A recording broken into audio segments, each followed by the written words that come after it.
So I appreciate that, and we're going to work even harder um, to help teachers um, with their craft as far as their deficits and with their strengths so that they can see, okay, what I'm doing in the classroom matches up with this model teacher that I'm looking at, or these are some of the things that um, I could do to better facilitate the lesson or during transitions. Um, they'll be able to see what they're doing compared to others. Um, And one thing I would suggest is, the idea of thinking with the end in mind. mm-hmm. Oftentimes, um, we take a compartmentalized approach where we only look at one segment of instruction. But what if we look at the end result, which is how milestone results actually look, how student growth actually looks as measured in SLDS, Mm-hmm. our state longitudinal database system. Okay, so that they can see that it is important for students to actually grow and move from beginning learner to a developing learner to a proficient learner Mm-hmm. to a distinguished learner. Okay, I would start with where are the students right now, Right.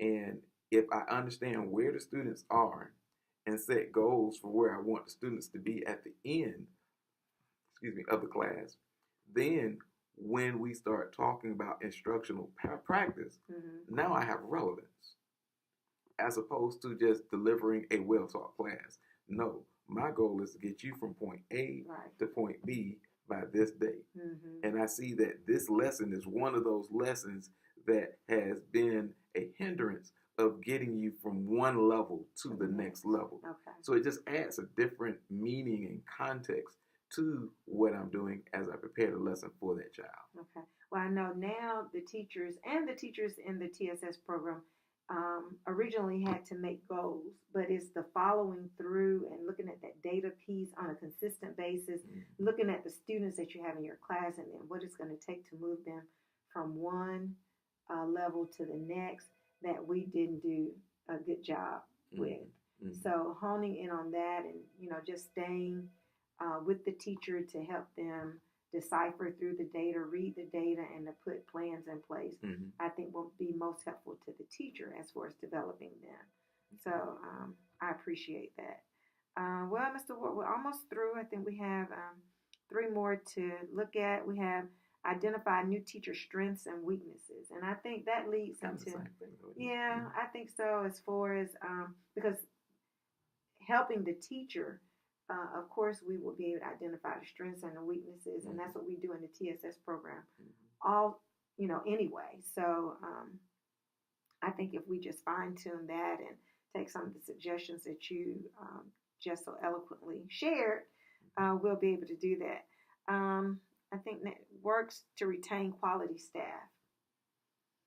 Wow. All that's tied together. It's tied, and I think that this piece is the experienced teacher.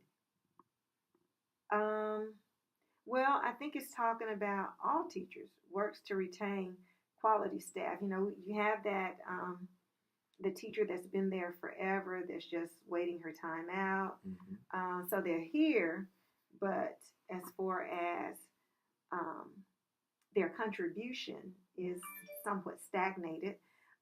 So it says quality staff. But use them as your role models.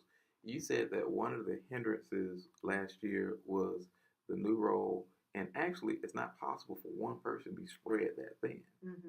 But if I can identify master teachers in the building and employ them to actually work with the novice teachers, it gives new life and new meaning to the the quality teacher. Right. And as when we talk about the what is it called, the learning pyramid, where the amount of information that is retained through listening is a certain percent, Right. and the amount of information that's retained by looking is a certain percent. Right. Well, we already know that we learn even more as we do and teach others Right. too. Mm-hmm. So that concept doesn't stop when you become an adult. Mm-hmm. So a teacher can reach the next level of actualization Mm-hmm. when they tap in to another person and develop that person. Mm-hmm. It brings sometimes, have you say you're a math teacher.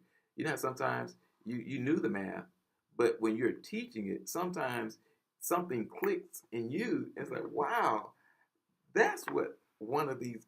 I understand this piece and how it fits into that piece, and now it just brings sometimes things together. Right. So you can understand what you're doing, but you go to a higher level in your profession when you can actually help someone else or mold someone else into a better profession. Mm-hmm. So to me, that's how you retain your quality staff, giving them the opportunity to function as a teacher leader, not just be a teacher leader.